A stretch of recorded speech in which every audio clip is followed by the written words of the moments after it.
학교 내 성폭력을 고발하는 이른바 스쿨미투로 지난해 청주의 전 현직 중학교 교사 2명이 형사처벌을 받았는데요. 재판 과정에서 피해자 신상을 노출한 검사를 징계해야 한다는 권익위 판단이 나왔습니다. 조진영 기자가 보도합니다. 2018년 청주 모 중학교 학생들이 학내 성폭력 문제를 SNS에 폭로했습니다. 학생들은 성희롱 발언을 하고 강제추행한 교사 2명을 고발했습니다. 신고한 학생들을 보호하기 위해 수사와 재판은 모두 가명으로 진행됐습니다.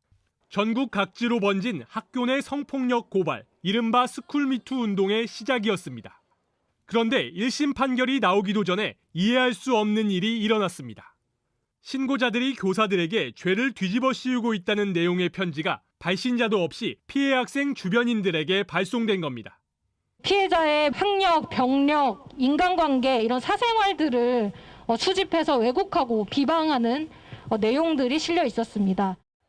피해 학생 측은 당시 공판 검사가 재판부에 낸 의견서에 본명 일부가 공개돼 편지가 발송되는 등 2차 가해가 유발됐다고 지적했습니다.